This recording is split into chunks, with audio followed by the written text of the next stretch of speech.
श्रीमद्भागवत महापुराण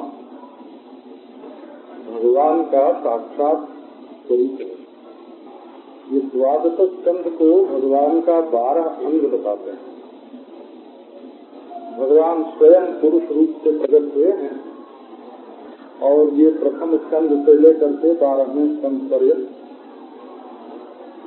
ये भगवान के 12 अंग हैं। 12 स्कंधों में पहले में तो अधिकारी का निरूपण है। तो अधिकारी श्रवण के बहुत से हैं, उनमें सौनक से भी श्रेष्ठ, सूत से भी श्रेष्ठ, व्यास से भी श्रेष्ठ अधिकारी परीक्षित हैं। ये बात बताने के लिए प्रथम स्कंध है। इसीलिए 3 अध्याय में व्यास की कथा, 2 अध्याय में सौनक की कथा और बाकी सारे ही प्रथम स्कंध में राजा परीक्षित के वंश का, उनके पूर्वजों का और उनकी महिमा का वर्णन है। दूसरा स्कंध साधन स्कंध है। कैसा साधन करना चाहिए मनुष्य को अपने जीवन में, उसका वर्णन दूसरे।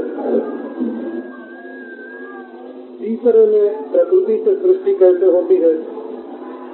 चौथे में ब्रह्मा जी सृष्टि कैसे बनाते हैं। 5वें में ये संपूर्ण जगत की स्थिति कैसे होती है। 6वें में भगवान कृपा कैसे करते हैं। 7वें में मनुष्य के जीवन में सत्संग का प्रभाव कैसा पड़ता है। असुर का बालक हिरण्यकशिपु का गर्भ में सत्संग करके प्रहलाद हो गया, ये सत्संग की अनुपम महिमा है। 8वें में मनवंतरों का वर्णन है।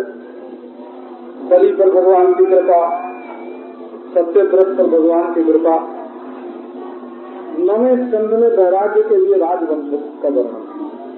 बड़े बड़े राजा हुए, धरती तोलने वाले, लेकिन आखिर सब चले गए। इसलिए भगवान का भजन करना चाहिए। 10वां स्कंध निरोध स्कंध है। अब 10वें स्कंध में एक तो सब लोग भगवान से प्रेम करते हैं, इसका वर्णन, और एक भगवान अपने भक्तों से प्रेम करते हैं, इसका वर्णन है। ये सगुण विद्या नहीं, ये सगुण विद्या है, वो निर्गुण ब्रह्म विद्या नहीं है। ये जो प्रसंग में सुनाने जा रहा हूँ उसके लिए निर्गुण की कसौटी पर इसको मत करना, जिसमें पंचकोश विवेक की कोई जरूरत नहीं है। इसमें 3 अवस्था के विवेक की कोई जरूरत नहीं। बोला ये तो जहाँ हम हैं मनुष्य लोक में, वहाँ की कथा है। तो अब बाल लीला का वर्णन तो आपने पढ़ ही लिया। अब वो बात तो बीत गई, क्योंकि भगवान पहुंच गए मथुरा में और यज्ञोपवीत संस्कार हो गया। तो 11 बरस तक का जो स्वच्छंद आचरण था उसकी निवृत्ति हो गई। यज्ञोपवीत हो गया, 12 बरस के हो गए। 12 बरस का कुत्ता 6 महीने का कुत्ता गया तो गया, गया तो गया। 12वें बरस में पुत्र के जो लक्षण हैं वो प्रकट होने लगते हैं कि आगे चल के ये कैसे होंगे। तो 11 बरस तक जो स्वच्छंद आचरण था, माखन चोरी, तीर हरण, गोपियों के साथ लीला लीला करना, सब गंध यज्ञोपवीत संस्कार हुआ। गोप जाति से शुद्ध क्षत्रिय जाति में आए गए और शुद्ध क्षत्रिय जाति में आकर के उन्होंने गुरु से विद्या प्राप्त की और गुरु दक्षिणा भी दे दी। अब इसमें बहुत दिन लग गए, बहुत दिन लग गए तो भगवान के मन में ये शंका हुई कि ब्रजवासी कहीं हमको अकृतज्ञ न हो गए। अकृतज्ञ कि हम लोगों ने तो कृष्ण से इतना प्रेम किया, पर कृष्ण मथुरा के वैभव में जाके हम लोगों को भूल गए। जाते समय वादा तो किया, आयात के इति दौत्य कई ही, अरे गोपियों मैं तुम लोगों के बीच में फिर आऊंगा। नंद बाबा जब लौटने लगे तो वहाँ भी श्री कृष्ण ने यही वादा किया कि ज्ञातीन वो द्रष्टुम श्यामः विधाय हृदाम हिताम। यहाँ जो हमारे सगे संबंधी हैं, इनके सुख की व्यवस्था, हित की व्यवस्था करके मैं फिर तुम लोगों के बीच में आऊंगा। परंतु इतने दिन बीत गए और श्री कृष्ण लौट करके आए नहीं। तो नंद बाबा यशोदा मैया अपने मन में क्या सोचेंगे, हमारे ग्वाल बाल क्या कहेंगे, गोपियां मेरे बारे में क्या सोचती होंगी कि ये कृष्ण कितना निष्ठुर है। तो उनके मन में जो ये सब बात है वो निकालने के लिए ये 46वें अध्याय से और 49वें अध्याय तक 4 अध्याय में 7 भक्तों की याद भगवान कैसे करते हैं और उनके ऊपर कृपा करते हैं, ये प्रसंग बताया हुआ है। तो 7 भक्त कौन से हैं? तो पहले तो यशोदा में, और दूसरे ग्वाल बाल, और तीसरे गोपी, और चौथे दुर्जा, और 5वें अक्रूर, 6ठे कुंती और 7वें धृतराष्ट्र। भगवान श्री कृष्ण मथुरा में रह के भी अपने दूर दूर रहने वाले भक्तों की याद करते हैं। केवल भक्त ही भगवान की याद नहीं करते, भगवान भी भक्तों की याद करते हैं।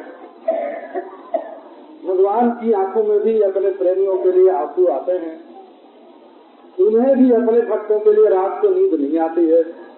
वे भी उनके पास संदेश भेजते हैं, उनका संदेश मंगाते हैं, स्वयं उनके घर जाते हैं।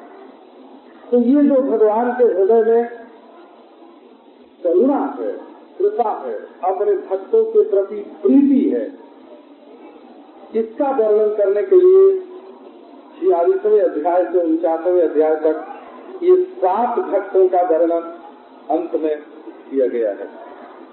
ये पूर्वार्ध का अंतिम प्रसंग है। इसमें यदि कोई ये शंका करे कि भगवान श्री कृष्ण आए क्यों नहीं, तो विचार करके देखो कि श्री कृष्ण ने गोपियों से ये नहीं कहा कि तुम मथुरा में आ जाना, ये बोले कि मैं तुम्हारे पास आ जाऊं। तो मैं तो जा नहीं सकती, ये तो व्यंजित हो गया, स्पष्ट हो गया कि कृष्ण ने ये नहीं कहा कि गोपियों तुम मथुरा में आ जाना। उनकी इच्छा के विपरीत उनके पास कैसे जाएं? और ये कहा कि हम मथुरा के लोगों को सुखी करके फिर तुम्हारे पास आएंगे। अब मथुरा के लोग जो हैं, देवकी, वसुदेव, रोहिणी, ये लोग कृष्ण को एक दिन के लिए भी वृंदावन जाने देना नहीं चाहते, अपनी सौगंध दिला देते, स्पष्ट रूप से आज्ञा दे देते हैं कि बेटा कृष्ण तुम हमें छोड़ करके अब गोकुल वृंदावन मत जाना। तो नंद बाबा को इस बात का पता चलता है तो कहते हैं भाई वो बड़े लोग हैं, उनकी आज्ञा अगर कृष्ण नहीं मानेगा, उनकी आज्ञा के विपरीत यहाँ आवेगा तो संभव है उसका कोई अनिष्ट हो जाए, क्योंकि गुरुजनों की आज्ञा नहीं मानने से अनिष्ट होता है। आयुर्विद्या यशो बलम, आयु विद्या यश और बल, इन चार बातों का नाश हो जाता है, बड़ा भारी अमंगल होता है। ये विनाश का सूचक है कि मनुष्य अपने गुरुदेवों की आज्ञा न माने। समझना कि अब कोई आगे बड़ा भारी अरिष्ट आने वाला है। तो नंद बाबा यशोदा मैया यही समाचार हमेशा भेजते हैं कि कृष्ण जब देवकी वसुदेव प्रेम से कहें कि तुम हो आओ वृंदावन तब आना। दूसरी बात ये देखने की है कि जब कंस को मार दिया श्री कृष्ण ने, तो कंस के जितने मित्र थे वे सब के सब कृष्ण के विरोधी हो गए। उनमें बाणासुर था, उनमें जरासंध था, उनमें शाल्व था, उनमें शिशुपाल था। ये बड़े बड़े राजा जो है वे कृष्ण के विरोधी हो गए। और जरासंध ने तो 18 बार चढ़ाई मथुरा पर की, काल यौवन आया। तो नंद बाबा ये सोचते थे, यशोदा मैया को समझाते थे कि जब कृष्ण के इतने शत्रु हो गए बड़े बड़े, तो ये हम लोग जो चलते फिरते छकड़ों में रहने वाले लोग हैं, इनके बीच में उसका आकर के रहना ठीक नहीं है। जहाँ बहुत अच्छी चहार दीवारी हो, खाई हो, किला हो, जहाँ सुरक्षा की अच्छी व्यवस्था हो, वहाँ श्री कृष्ण को रहना चाहिए। यदि श्री कृष्ण हम गांव के लोगों में, गंवारों में आकर के रहेंगे, पता नहीं कब कौन शत्रु चढ़ाई कर दे, यहाँ घिर जाएंगे। यहाँ कोई खाई नहीं है, यहाँ कोई चहार दीवारी नहीं है, कोई किला नहीं है, कोई सेना नहीं है, कोई लड़ने वाले वैसे बहादुर नहीं है। तो श्री कृष्ण की सुरक्षा के लिए उनका मथुरा में ही रहना उचित है, उनका वृंदावन में आना उचित नहीं है। और तो भाई हम लोग जाएं तो देखो दोनों तरफ से असमंजस था। यदि ब्रज के गोपी और ग्वाल सब के सब मथुरा में चले जाएं तो कृष्ण के लिए कितना अटपटा हो जाता है। और यदि कृष्ण इनके बीच में आ जाएं तो मथुरा वासियों के लिए कितना अटपटा हो जाता है। तो ऐसी परिस्थिति में भले मानुष लोग जो होते हैं वो दबाते किसको, ये देखो, ये बात हमने अनुभव करके देखा है। कोई घर में मेहमान आ जाए और घर में चीज थोड़ी हो तो किसको खिलाओगे? मेहमान को खिलाओगे कि घर वाले को खिलाओगे? एक दिन माता जी को घी न मिले तो कोई हर्ज नहीं, एक दिन श्रीमती जी भूखी रह जाए तो कोई बात नहीं, क्योंकि अपनी है ना। और जो बाहर से आया हुआ है तो उसको तो खूब खिला के पिला के संतुष्ट करके भेजना चाहिए। तो श्री कृष्ण मथुरा वासियों को प्रसन्न करने के लिए अगर वृंदावन और गोकुल वालों को तकलीफ देते हैं तो उनको अपने घर का कौन हुआ? अपने घर का किसको मानते हैं? अपने घर का वृंदावन गोकुल वालों को मानते हैं कि अपने घर का मथुरा वालों को मानते हैं? कि नहीं, वो अपने घर का तो वृंदावन गोकुल वालों को ही मानते हैं। ये जो वसुदेव आदि हैं तो इनको तो बचपन में देखा ही नहीं है।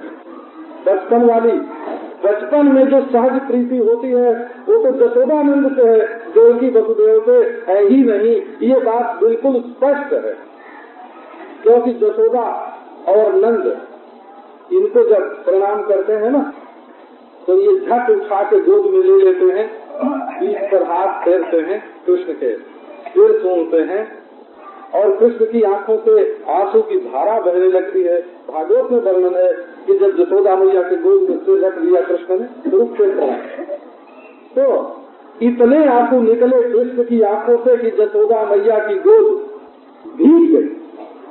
लेकिन देवकी के को जब प्रणाम किया तो देवकी की हिम्मत नहीं पड़ी कि ये तो कृष्ण ईश्वर है, चतुर्भुज है, नारायण है, इसको कैसे उठा के अपने हृदय से लगावें। कौन है घर की मैया, बोलो श्री कृष्ण की असली मैया कौन है? जसोदा है कि देवकी है? असली पिता कौन है? कि नंद है कि वसुदेव है? तो ये प्रीति की रीति बड़ी विलक्षण। वहाँ दबाया जाता है तो अपना, और लिहाज की जाती है तो पराये का। संकोच पराये का होता है, संकोच पराये का होता है, और स्पष्टता जो है, निष्ठुरता जो है, वो अपनों से होती है। भगवान का एक नाम है शास्त्र में निज जन निष्ठुर। निज जन निष्ठुर, अपनों के प्रति बड़े निष्ठुर हैं और परायों के प्रति बड़े उदार हैं। उनके जो अपने हैं वो तो कभी कभी कह भी देते हैं कि हम जानते हैं तुम्हारे हृदय में कितनी निष्ठुरता है, इसका हमको पता है। ये उदारता सब तो बाहर बाहर दिखलाने के लिए है। तो आप श्री सुखदेव जी महाराज वो प्रसंग जिसमें गोपियों को, ग्वाल वालों को, नंद जसोदा को समझाने बुझाने के लिए उद्धव जी को भेजते हैं, उस प्रसंग का वर्णन करते हैं। अब इस प्रसंग में पहले उद्धव जी का ही वर्णन है, वो कृष्ण का नहीं। भगवान तो बाद में बनता है, पहले भक्त ही होता है।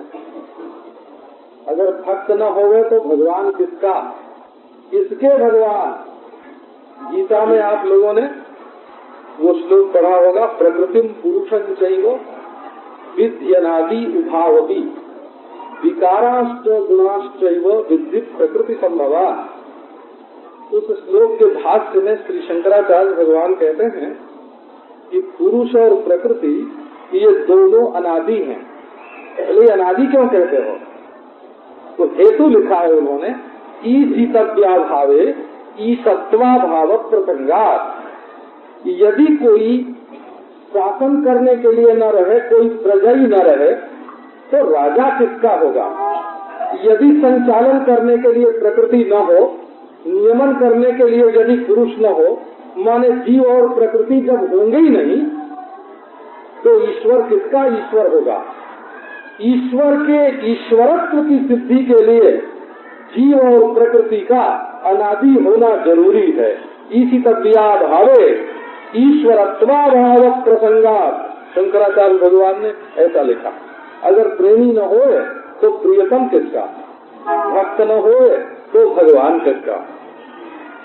इसलिए भगवान से भी बड़ा कौन?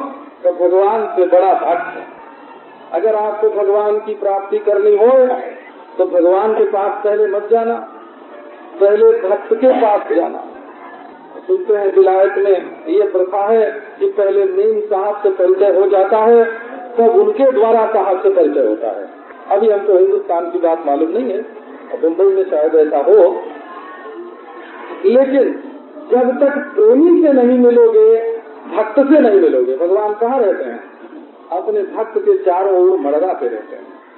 तो आओ आज सबसे बड़े भक्त भगवान के एकांती भक्त हैं उद्धव जी का दर्शन करें। उद्धव जी कैसे भक्त हैं? तो उद्धव जी के बारे में 6 गुण तो वैसे ही बताए भगवान के, और 3 गुण भगवान से ज्यादा बताए गए। देखो 9 गुण हैं उद्धव जी को। किसी के हाथ में भागवत की पुस्तक हो तो देख सकता है। वृष्णी नाम प्रवरो मंत्री कृष्णस्य दो दैतः सखा शिष्यो बृहस्पते साक्षाद उद्धव बुद्धि सत्तमः। उद्धव के 6 विशेषण हैं पहले श्लोक में। भगवान के 6 गुण होते हैं, ऐश्वर्य समग्र धर्मस्य यथोत्तरिया। तो भगवान में 6 बात, तो भक्त में भी 6 बात। तो बोले फिर तो भगवान और भक्त बराबर? बोले नहीं, भगवान अपने भक्त को बढ़ा के रखते हैं। 3 बात भगवान ने अपनी ओर से दी है उद्धव जी को। क्या? समाह भगवान प्रेष्ठम भक्तम एकांतिनम वचित। ये 3 प्रेष्ठ, भक्त और एकांतिक, कुल मिला के 9 गुण हो गए। उद्धव जी में 9 गुण हैं। अब 9 गुण जो है वो तो समझो कि संख्या का अंक ही हो गया। 9 से बड़ी तो कोई संख्या, 9 से बड़ी कोई संख्या नहीं है। उद्धव जी में 9 गुण। अब देखो क्या क्या गुण हैं, उन पर एक बार दृष्टि डालना। उद्धव जी का दर्शन करो। उद्धव माने उत्सव, उत् और हव, हव माने हवन हो, यज्ञ है ना, साक्षात यज्ञ मूर्ति। तो संस्कृत में ये कंठ से हव और दंत से शव बोला, और तालव्य से शव बोला। ये तालव्य सकार से तो शव मुर्दे के अर्थ में बनता है बोला, और दंत सकार से जो शव बनता है वो यज्ञ के अर्थ में बनता है। श्रवण, श्रवण शव, और हव जो बोलता है हवन वो कंठ से, हा जो है वो कंठ से बनता है। तो उद्धव जी जो हैं ये साक्षात उत्सव है, यज्ञ मूर्ति। जहाँ जहाँ पदार्थ हैं वहाँ वहाँ आनंद होता है। ये अपने हृदय में परमानंद कंद नंद नंदन श्याम सुंदर को लिए लिए बोलते हैं। ये उद्धव जी के हृदय में कौन? नंद नंदन श्याम सुंदर आनंद कंद मुकुंद उद्धव जी के हृदय में। तो इनकी आंख से कृष्ण की ज्योति निकलती है, इनकी वाणी में श्री कृष्ण की मिठास है, इनका अंग भी सांवरा है। उद्धव जी सांवरे हैं। हरिवंश में लिखा है कि वसुदेव जी के भाई से देवभाग के पुत्र जो हैं ये उद्धव जी हैं। तो चचेरे भाई हैं, ऐसा हरिवंश के अनुसार है। भागवत में देवभाग के पुत्र का नाम उद्धव नहीं है, देवभाग के पुत्र का नाम बृहदबल है। बृहदबल, तो बृहदबल ही उद्धव जी का दूसरा नाम है। तो किसी किसी संप्रदाय में चाचा भी मानते हैं उद्धव जी को, और किसी किसी संप्रदाय में चचेरा भाई मानते हैं। तो इस प्रसंग में चाचा का होना बहुत संगत नहीं है, चचेरे भाई का होना बहुत संगत है। अब उद्धव जी की क्या विशेषता सुनाएं आपको। बचपन से 5 बरस के जब उद्धव जी थे, यह पंचहायनो मात्रा प्रातराशाय याचितः तन्नैच्छद रतयन् यस्य सकर्याम बाल लीलया। खेल रहे हैं उद्धव जी, 5 बरस के उद्धव जी, और आंख बंद करके बैठे हुए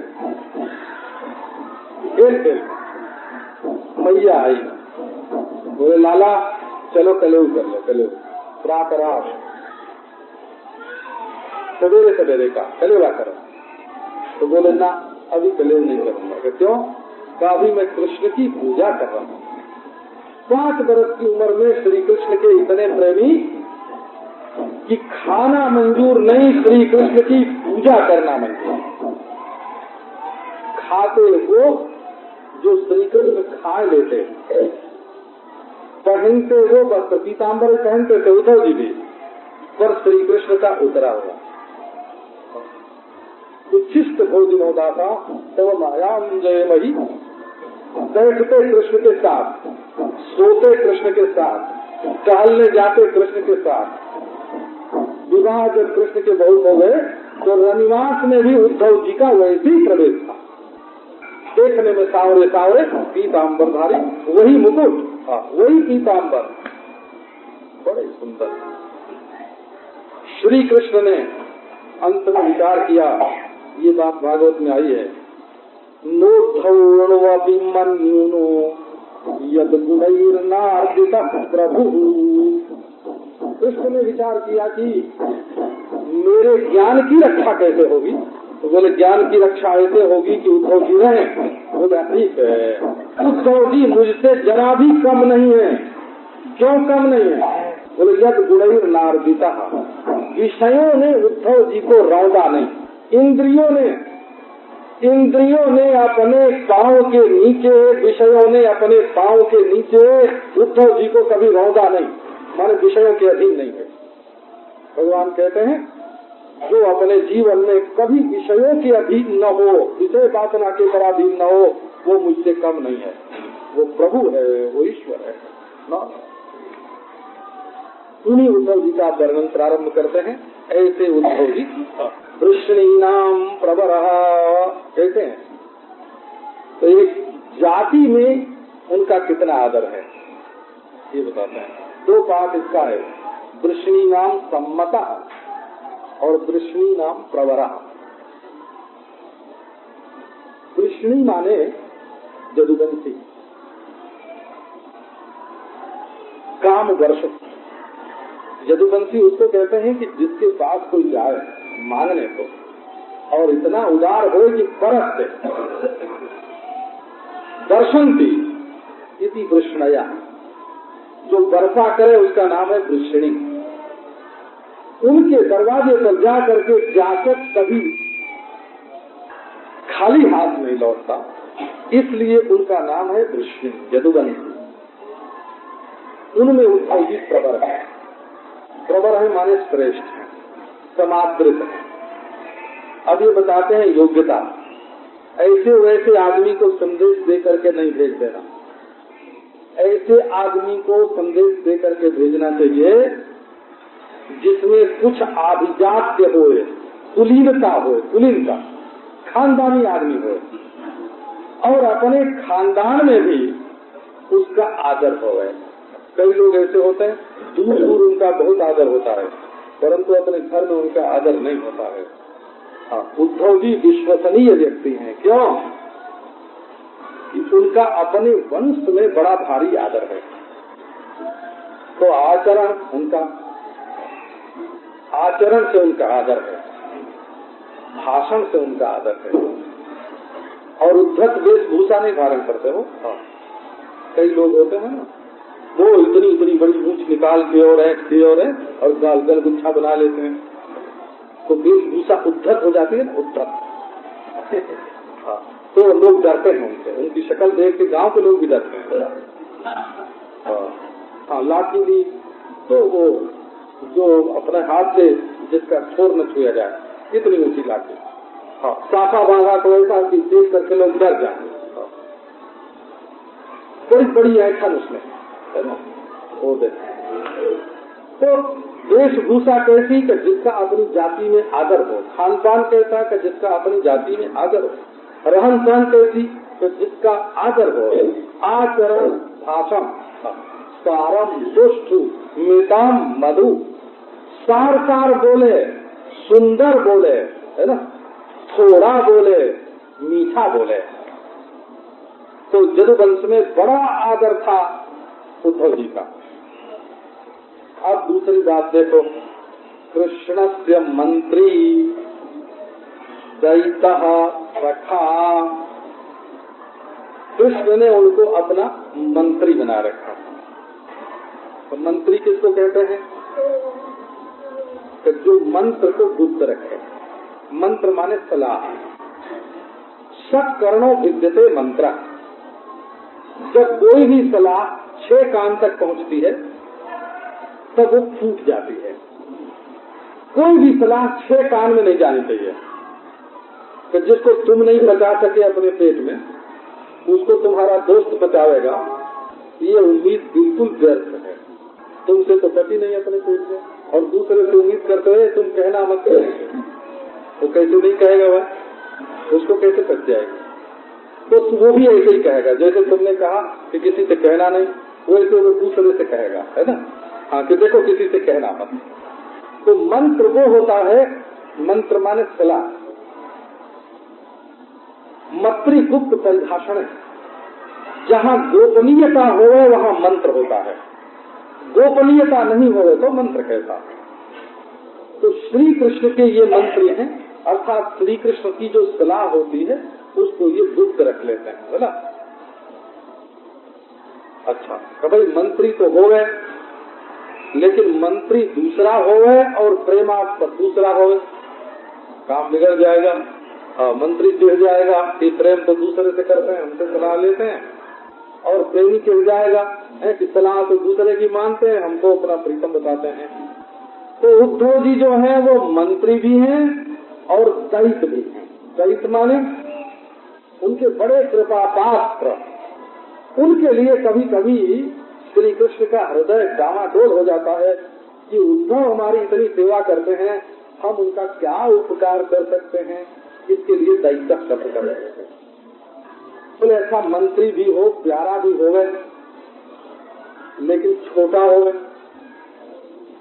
तो जो छोटे लोग होते हैं ना, अक्सर उनसे सलाह भी कर लो, उनसे प्रेम भी कर लो, लेकिन वे अपने मन की बात नहीं कह पाते हैं, दब जाते हैं। क्योंकि जब इतने बड़े होकर के इनकी ये राय है, इनका ये मंत्र है और हमसे इतना प्रेम करते हैं, तो अब इनकी बात मान लेनी चाहिए। वो अपने मन की कहते नहीं। तो उद्धव जी के लिए बताते हैं सखा है। सखा है माने कृष्ण से डरते नहीं है, संकोच नहीं करते हैं, अपने मन की बात भी कृष्ण से, ये बिल्कुल भाईचारा जैसे होता है वैसा है, तो अपने मन की बात भी कृष्ण के सामने कह देते हैं। तो जाति से उत्तम है, अपनी जाति के हैं और मंत्री हैं, माने गोपनीयता की रक्षा करते हैं और प्यारे हैं और सखा हैं, अपनी सलाह भी देते, केवल लेते ही लेते नहीं है, सलाह देते भी सखा। तो बोले अच्छा भाई ये सब तो ठीक है, सखा भी हैं, प्यारे भी हैं, मंत्री भी हैं, कुछ पढ़े लिखे भी हैं कि बिल्कुल काला अक्षर गणित बराबर।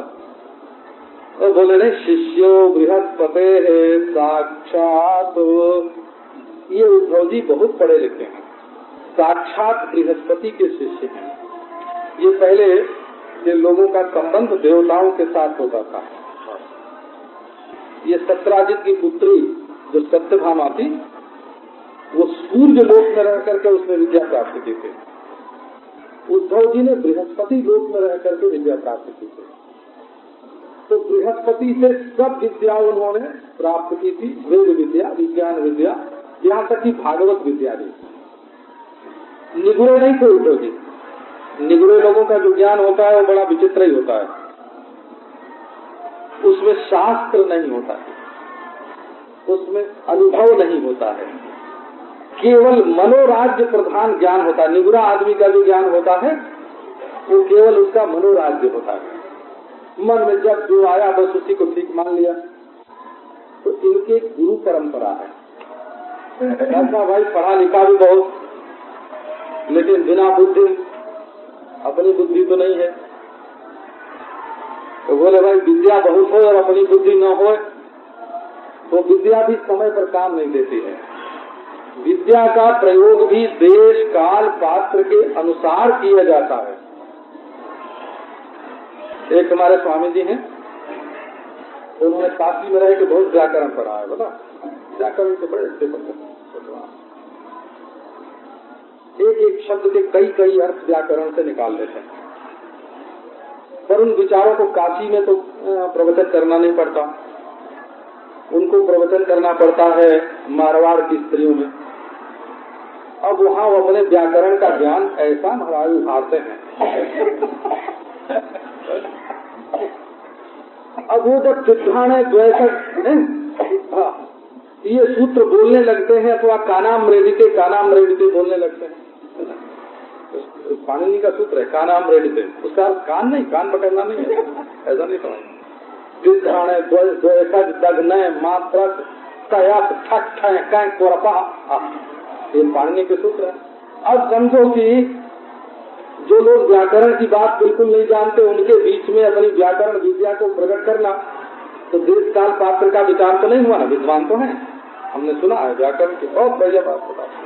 पर बुद्धि जो है ना कि कहाँ कौन सी बात कहनी चाहिए, ये जरा कम है। तो किसके सामने कौन सी बात किस ढंग से कहना, ये विद्या होने पर भी अगर बुद्धि नहीं हो तो काम नहीं चलता है। तो उद्धव जी कैसे बोले, बुद्धि सत्तम, बुद्धियों में सत्तम, बुद्धिमानों में सत्तम है वो। वे धर्मात्मा भी हैं योगाभ्यासी भी हैं, भगवान के भक्त भी हैं। इसलिए ये 6 गुण उद्धव जी में विद्यमान है। ये भगवान के भक्त की महिमा है। कृष्ण ये कृष्ण ने अपना प्रेम, अपनी मित्रता, अपनी विद्या, अपनी बुद्धि उद्धव जी को दी। तमाह भगवान प्रेष्ठम भक्तम एकांतिनम क्वचित। एक दिन की बात है, भगवान ने उद्धव जी से कहा, तो देखो एक प्राकृत कवि और एक दिव्य कवि, दोनों का भेद बताता हूँ। एक कवि ने वर्णन किया कि एक दिन सायंकाल टहलते टहलते भगवान श्री कृष्ण जमुना जी के तट पर निकले और वहाँ देखा कि एक कमल बहता हुआ आ रहा है, स्वर्ण वर्ण का कमल, पीत। तो देख करके उनको श्री राधा रानी के मुखार बिंद का स्मरण हुआ और तुरंत उनकी आंखों से आंसू टपक पड़े और राधे राधे राधे बोल करके किनारे पर बैठ गए। इसी बीच में उद्धव जी आए। ये प्राकृत कवि है। वो प्राकृत कवि का क्या अर्थ है कि वो श्री कृष्ण के हृदय में राधिका जी का जो स्मरण है उसको नैमित्तिक मानता है। देखो ये प्राकृतता है। कमल देख करके, पीले रंग का कमल देख करके कृष्ण को राधा रानी की याद आई। इसका अर्थ तो ये हुआ कि वो राधा रानी को बिल्कुल भूल से गए थे, कमल के निमित्त से स्मरण हुआ। अब इसमें जो श्री कृष्ण में प्रेम की न्यूनता का दोष आता है उसको प्राकृत कभी भूल गया। अरे वो तो प्रेम रूप है, ऐसा कोई क्षण नहीं है जिसमें श्री कृष्ण को राधा का स्मरण नहीं होता। लोग घेरे रहते हैं, मौका नहीं मिलता। तो क्वचित का अर्थ है एक दिन संयोगवश एकांत मिल गया और श्री कृष्ण ब्रजवासियों के चिंतन में मगन। उसी समय उद्धव जी उनके पास आ गए। उद्धव जी कहते हैं, तमाह भगवान प्रेष्ठम भक्तम एकांतिनम क्वचित। भक्तम प्रेष्ठम एकांतिनम, बोला। भक्त शब्द का अर्थ होता है जो अपने को छोटा बना दे। भक्त शब्द का गौण अर्थ में प्रयोग होता है। भाक्तम बोलते हैं दर्शन शास्त्र में। भाक्तम भक्ति लक्षण मुख्य असंभवति। जहाँ मुख्यार्थ का ग्रहण नहीं होता वहाँ भक्ति लक्षणा। तो मुख्य है भगवान और गौण है भक्त। भक्त तो संस्कृत भाषा में भात को बोलते हैं। भात को भक्तम बोलते हैं। तो भक्त के लिए जो भक्त शब्द है ना संस्कृत में, वो पुंलिंग है। वो भक्ति अस्यास्ति इति भक्ता। जिसके हृदय में भक्ति रहे उसका नाम भक्त। और भज्यते मुसलई इति भक्ता। जो मूसल से टूटा जाए उसका नाम भक्त। चावल। तो अब देखो, जब चावल परिपक्व होता है ना, एक तो पहले झिल्ली, उसकी जो ऊपर छिलका था, दूसरी वो हट गई, आवरण भंग हुआ। आवरण भंग होने पर चावल निकलता है, बोला। आवरण भंग हुए बिना भक्त नहीं निकलेगा। उसके बाद परिपाक होता है। परिपाक होता है मान तपता है। बिना तपाए बनेगा भात। गर्म पानी में उसको तपाना पड़ता है। जो तपने से डरेगा वो भी भात नहीं बनेगा। वो भक्त नहीं बन सकता जो तपने से डरेगा। अच्छा, तपाया गया, उसके बाद क्या हुआ भाई, अलग अलग है लेकिन कण उसके भीतर नहीं है। अगर दबाने पर एक बार मसल दो उसको और जरा सा भी कण निकल जाए उसके भीतर तो समझना कि अभी भात पका नहीं है ना। हलवा की तरह भात नहीं बनाना, अलग अलग एक एक चावल होवे, उज्ज्वल चमकदार, लेकिन उसमें अभिमान की कणा बिल्कुल न हो। देखो भक्त वो है जिसमें अभिमान की कणिका नहीं और बिल्कुल कोमल है, अलग है, कोमल है, पर अभिमान की कणिका नहीं है वो है। और खाने में महाराज मीठा, कितना मीठा है, ये आवरण भंग करके आया है भक्त। तो भक्त उसको कहते हैं कि जैसे चावल मनुष्य का भोग बन जाता है, वैसे जो अपने को भगवान का भोग बना दे उसका नाम भक्त। भगवान की जीव को स्वाद देने के लिए उनके दांतों के नीचे जो कुचल जाए उसका नाम भक्त होता है। ये भक्तम, भक्तम माने भक्त माने भाव। तो उद्धव जी कैसे हैं? तो उद्धव जी भक्त हैं, हो भगवान के भक्तम। तो भाई ये तो सारी बात उद्धव जी की हुई कि उन्होंने अपने को कृष्ण का भाग बना दिया। चाहे नमकीन बनाओ, चाहे मीठा बनाओ, चाहे फीका रखो, भात को अपने लिए स्वाद की जरूरत नहीं है। स्वाद भात को नहीं आता, स्वाद खाने वाले को आता है। तो तुम मीठा करके खाओ तो, नमकीन करके खाओ तो, फीका रख के खाओ तो, तुम्हारी मौत अपनी ओर से भात कभी। अरे उड़ीसा में तो ऐसे खाते हैं, 3 दिन पानी में रख देते हैं ना चावल को। पानी में रख दिया, 3 दिन के बाद चावल को निकाला पानी में से और उसमें नींबू और नमक डाल के पखाल खाते हैं, उसका नाम पखाल होता है। ऐसा भगवान के सामने ये भक्त बोले, अच्छा ये तो भक्त की महिमा हुई, अब जरा भगवान की बताओ। उन्होंने उद्धव जी को क्या माना? बोले प्रेष्ठम। उद्धव जी कहते हैं कि भगवान के प्रेष्ठ है, प्रेया, प्रेष्ठा, प्रेया, प्रेमी नहीं। प्रेष्ठ माने प्रेमी नहीं होता, प्रेष्ठ माने प्रियतम होता है।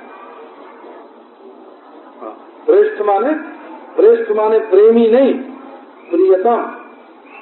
आजकल लोग शायद संस्कृत का ये शब्द समझते हो न समझते हो, जैसे आशिक मासूक बोलते हैं ना, तो प्रेष्ठ माने आशिक नहीं होता है, प्रेष्ठ माने मासूक होता है बोला। आशिक के लिए प्रेमी शब्द है और मासूक के लिए प्रेष्ठ शब्द, प्रियतम के लिए प्रेष्ठ शब्द है।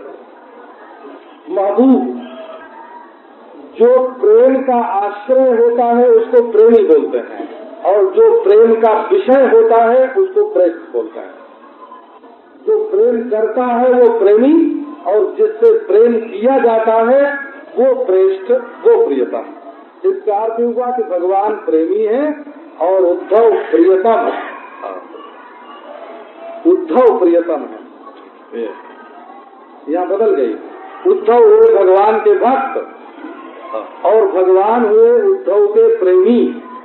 तथैव भजामि हम, भजामि है, भजामि, जिस भाव से आते हैं भगवान के पास, भगवान उसी भाव से भजन करते हैं।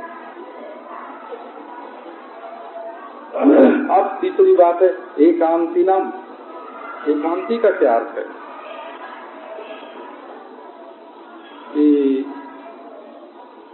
एकांतिनो यस्य न कंचनार्थम वांछन्ति। श्रीमद् भागवत में आया है, यस्य एकांतिनः भक्ताः कंचन अर्थम न वांछन्ति। एकांती कौन है? कि जो भगवान से कुछ प्रयोजन रख करके प्रीति नहीं करता है। अर्थम, हमको धर्म चाहिए, हमको भोग चाहिए, हमको अर्थ धन चाहिए, हमको मोक्ष चाहिए, नहीं। ये तो समझो एक किसी का नौकर था, जब तक वो जवान रहा खूब सेवा करता रहा। जब बुढ़ापा आया तो मालिक ने कहा कि भाई अब तुम बूढ़े हो गए, काम करने लायक नहीं हो, अब तुम अपने घर पर रहो, हम तुमको पेंशन देंगे। चलो तुमको हम शिमला में रख देते हैं, एक मकान तुम्हारे लिए दे देते हैं, पेंशन दे देंगे, वही है ना। वो बोला कि नहीं बाबू, अब मैं शिमला नहीं जाऊंगा। तो क्या करोगे? तो आपको आदत पड़ गई है आपकी सेवा करने की, आपके दरवाजे पर बैठा रहूंगा और पंखा खींचा करूंगा, जब तक हाथ चलेगा पंखा खींचूंगा, चोर चमार आएगा तो चिल्ला दूंगा, लेकिन आपकी सेवा छोड़ करके अब मैं पेंशन लेना नहीं चाहता। तो ये भक्त लोग जो होते हैं ना, प्रेमी, जब भक्त लोग खूब भक्ति करता है तब भगवान बुलाते हैं कि बेटा आओ तुम्हें मोक्ष देते हैं। मोक्ष माने पेंशन। अब तुम्हें संसार के आवागमन से मुक्त करते। बोले कि ना ना, हम तो मोक्ष नहीं चाहिए, हम तो बस आपकी सेवा में ही रहना चाहते। तो भक्त लोग मोक्ष नहीं चाहते हैं। पाते जे हरि भगत सयाने मुकुति निराकरी भगति लोभाने। अच्छा भाई, तो कहते हैं कि एकांतिना संत्यज्य पितृमात्रादीन परिनिष्ठांगतो हरौ तद गाढ़ प्रेम भी पूर्ण एकांती की निगद्यते। एकांती का निगद क्या है? एकांती शब्द का निर्वचन क्या है? बोले एकांती शब्द का निर्वचन ये है, एकांती शब्द का अर्थ ये है कि पिता माता तक का परित्याग करते, अर्थ धर्म काम मोक्ष का परित्याग करते, केवल भगवान की सेवा सेवा सेवा इसमें परिनिष्ठित हो गया है और भगवान के गाढ़ प्रेम से परिपूर्ण है, इसको बोलते हैं एकांती। तो कृष्ण के प्यारे उद्धव, उद्धव के प्यारे कृष्ण, और दोनों इकट्ठे हुए एकांत में। और ये अवसर मिला बहुत दिनों के बाद। अब भगवान ने क्या किया? गृहीत्वा पाणिना पाणिम प्रपन्नार्ति हरो हरिः। उद्धव जी का हाथ अपने हाथ में लिया, गोद में रख लिया अपने, और भगवान की आंखों में आंसू, भगवान के शरीर में रोमांच, ऐसा पिघला हुआ। प्रपन्नार्ति हरि हरि, प्रपन्नार्ति हर शब्द है वो। और उद्धव जी से बोले